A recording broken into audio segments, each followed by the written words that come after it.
Tout est grâce, tout est grâce. Tout est grâce, tout est grâce. Na oyo nzambasani la bato na mokili. Tout est grâce, tout est grâce. Jamais moto ya wuton attend à mérita et loko. Tout est grâce, tout est grâce. Valeur à oyo nzamba.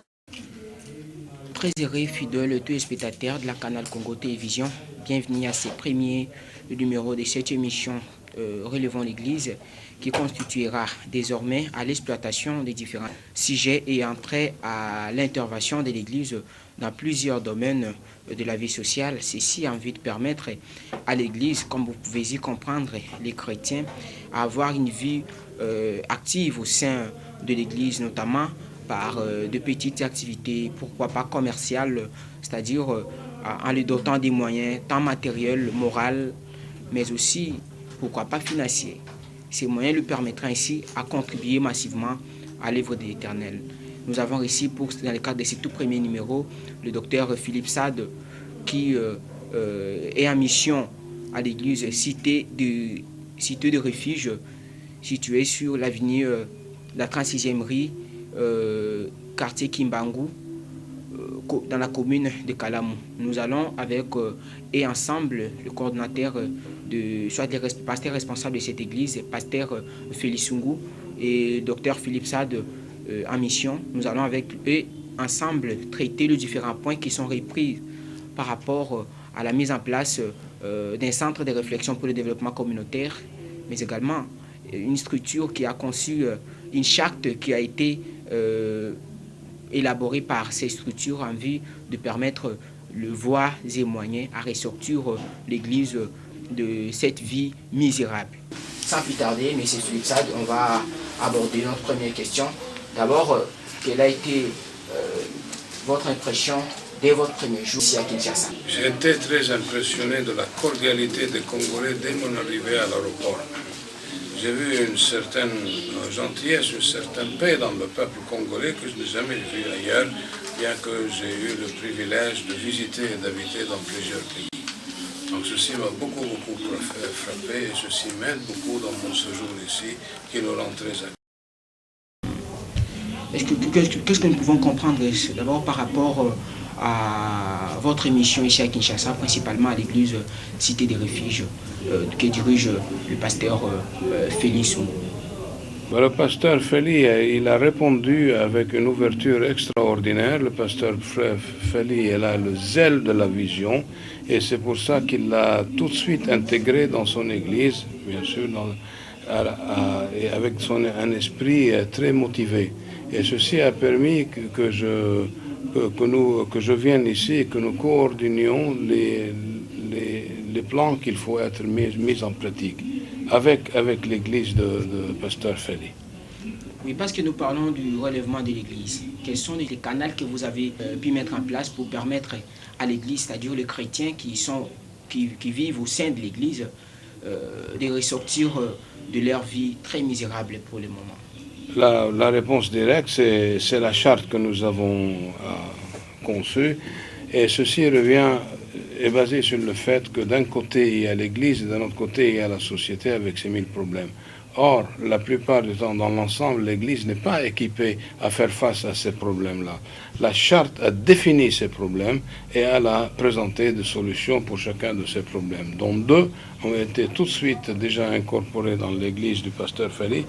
Une, c'est l'opportunité du débat qui a donné à tous les membres la possibilité de débattre qui est en général jamais pratiquée dans les églises, c'est-à-dire à l'instar d'un parlement. Quand vous voyez un parlement qui est organisé, les gens prennent un rendez-vous pour pouvoir parler et se réunissent sur un sujet bien défini et ils viennent munis d'informations sur ce sujet-là. Or, ceci a déjà été mis en place dans cette église, ce qui a donné à tous les membres l'importance en eux de pouvoir participer et d'échanger leurs idées, parce que la charte est une proposition, elle n'est pas une dictature. Nous ne présentons pas la charte en disant aux gens ou bien vous l'acceptez ou bien tant pis. C'est une dictature, donc débat, Donc c'est un genre de parlement, si vous voulez. Et ça, c'est très important. Et la deuxième chose qui est extraordinaire aussi, c'est l'instauration de l'école Aurora Dawn, ça c'est le nom. Donc il y a Aurora qui est l'aurore, Dawn qui en anglais veut dire aussi aurore. Donc on souligne le mot aurore parce que c'est la lumière et qui est une école chrétienne. Et donc elle va suivre un programme chrétien et aussi, bien sûr, sauvegarder la morale dans l'école qui n'est plus quelque chose d'acquis dans les écoles séculaires. Oui, parce que vous parlez de l'école, pasteur Félix Ngou, vous êtes le coordonnateur de cette école, Aurora Dawn, école chrétienne. Est-ce que par rapport à l'application, la séparation de l'école chrétienne, de l'école séculaire à des écoles chrétiennes, est-ce que ces dispositions sont-ils d'application à l'école Aurora Dawn? Je crois bien que d'abord je vous remercie de nous avoir vraiment invités dans votre émission. Que Dieu vous bénisse. Et je remercie aussi M. Philippe Sadessi de ce qu'il vient de dire. Dans un premier temps, c'est-à-dire nous avions accepté ce qu'il nous avait proposé, c'est-à-dire de créer un centre de réflexion, afin que l'Église puisse s'asseoir pour parler, peut-être pour discuter des choses qui ne se faisaient pas peut-être dans d'autres églises, qui ne se faisaient pas aussi dans notre église avant. Du moins, afin que les chrétiens aussi puissent exprimer ses intentions, c'est sa volonté, afin que nous puissions les discuter ensemble. Non plus peut-être le pasteur doit être un dictateur, d'imposer ce qu'il fait. Non. Nous sommes vraiment très ouverts à cela, je vous remercie. Et pour la question, pour répondre à votre question, je crois bien que nous ne voulons pas imposer l'école chrétienne à la société. Et même que nous ne voulons pas aussi peut-être la société puisse nous imposer ces recherches. Non, c'est pourquoi nous avions créé cette école chrétienne. Ça s'appelle bien l'école chrétienne. C'est-à-dire que nous avons voulu vraiment, parce que Dieu est absent dans nos institutions, surtout dans l'éducation. Et surtout que vous dites que ces écoles sont dotées des enseignants de qualité. Notamment. Donc c'est ça maintenant. Donc comme vous voyez maintenant aujourd'hui, nous avions vraiment d'abord l'idée qui nous a poussé de créer cette école. C'est nous avions vu dans un premier temps, d'abord Dieu est absent dans l'éducation d'aujourd'hui. Dieu est absent. Plus que l'homme s'avance dans l'éducation, plus il s'éloigne de Dieu. C'est ça le grand problème maintenant. Et nous avions vu aussi, deuxièmement, c'est dans les domaines spirituels. Beaucoup d'enfants, beaucoup de gens, mais le diable les a détruits dans les écoles. Et surtout, nous savions bien, c'est-à-dire la sorcellerie, c'est une réalité que nous ne pouvons pas rejeter dans notre société. Beaucoup d'enfants sont gâtés peut-être dans les écoles. Un enfant, vous envoyez votre enfant à l'école, arrive à l'école, maintenant peut-être le maître c'est un sorcier, ou la maîtresse est sorcière, ou peut-être ses amis. L'enfant qui est sorcier, il va gâter ton enfant. C'est pourquoi nous avions vu que non, nous devons créer notre propre école, c'est-à-dire l'école de l'Église. L'école de l'Église, là où les enfants sont surveillés, tant intellectuellement que spirituellement. Et ils sont bien encadrés. C'est pourquoi nous avions même des jours de prière comme chaque mercredi. Nous prions pour les enfants. Nous voyons maintenant ce qui se passe maintenant dans nos universités aujourd'hui. Est-ce que par rapport à la mise en place de la charte, oui, pouvez-vous nous élucider quelques idées? Qu'est-ce qui a poussé à ce que vous puissiez réfléchir pour dire un chrétien, le chrétien en général ne peuvent pas continuer à demeurer dans des conditions qui ne méritent pas, voyez? Parce qu'un chrétien aujourd'hui, là, on remarque que les païens sont beaucoup plus joyeux que les chrétiens. À cet effet, vous avez dit, penser ressortir les canaux à travers, pour permettre ainsi aux chrétiens œuvrant au sein de l'Église d'avoir une vie un peu paisible. Quelles sont les dispositions que vous avez eues avant que vous puissiez mettre en place cette charte?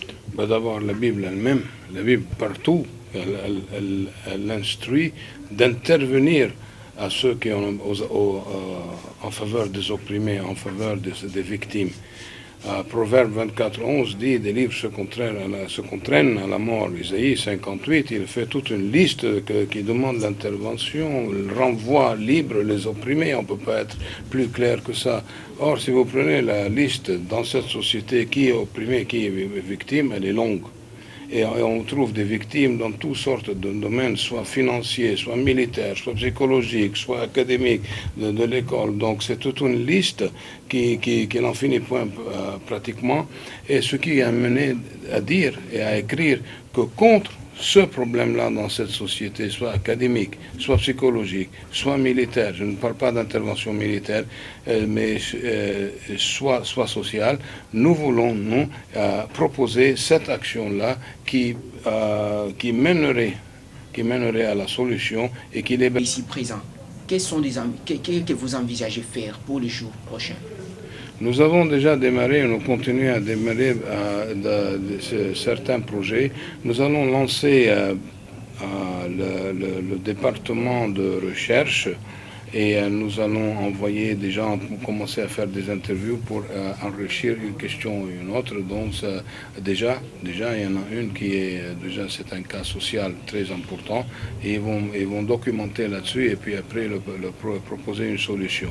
Il y a aussi dans le domaine financier, nous croyons que l'Église doit s'engager dans des petits projets à rémunération financière, matérielle, donc des feasibility, des études de faisabilité sont en cours maintenant. Et puis surtout, je reviens au point de la coordination, c'est que cette coordination-là, elle a déjà commencé et j'ai espoir que très bientôt d'autres églises ici à Kinshasa, pas très loin peut-être de l'église du pasteur Feli, vont déjà suivre le programme. Pasteur Sade, nous revenons dans cette allure de l'émission. Est-ce que par rapport toujours à la charte, vous avez dit mettre en place les dispositions des différents points qui seront traités et appliqués? Oui. Est-ce qu'il y a des projets que vous envisagez faire dans les jours prochains, au mieux toutes les dispositions qui sont écrites? Le plus proche, le plus rapide à notre portée pour le moment, c'est le centre de recherche, qui est long à dire, qui est défini, mais qui est basé sur le fait que les connaissances que Dieu a données à l'homme ne sont pas limitées à l'école. On le voit comme un vaste champ de fleurs, qui a de toutes sortes de fleurs. L'une est aussi merveilleuse que l'autre, que vous pouvez aller chercher toutes ces connaissances-là et en faire les plus beaux bouquets. Et ce sont des bouquets importants parce qu'ils peuvent délivrer des gens de la mort, comme par exemple, on parle du cancer. Il n'est pas limité à la tradition, aux enseignements traditionnels, parce qu'il y a des auteurs qui ont parlé sur le cancer et qui ont apporté beaucoup de lumière là-dessus. Je veux aussi faire une différence dans nos quêtes de l'action de la charte, que la charité et la délivrance ne sont pas la même chose, pas du tout. Si vous voulez voir la charité comme Moïse en tant que prince d'Égypte, qui crée un système d'assistance sociale pour les esclaves, et puis donc il aide la condition des esclaves, il l'améliore, mais il ne les libère pas. L'amélioration, c'est ôter tout joug qui s'impose sur l'homme, qui met Dieu dehors. Et quand vous le libérez, c'est vous remettez Dieu dans ça, pour que avec l'homme, proche de l'homme, pour des buts de terre promise, et que cette terre promise est d'atteindre des niveaux de vie où l'homme a éliminé la souffrance. Il a éliminé la souffrance. Donc je continue dans ça, et qui veut dire que ceci s'applique dans beaucoup de domaines, la médecine, la physique, la chimie, le droit, et aussi le financement, le côté matériel, les affaires. Nous ne voulons pas des pauvres. Dieu a promis 3 choses à Moïse radicales. Il lui a dit, si ton peuple marche avec moi, tu n'auras aucune maladie chez toi, pas du tout à 100%. Tu n'auras aucune pauvreté chez toi, pas du tout à 100%. Tu n'auras aucun ennemi qui peut avoir raison de toi, pas du tout à 100%. Donc c'est arrivé à ces points-là. Et l'élimination de toute souffrance actuellement en cours.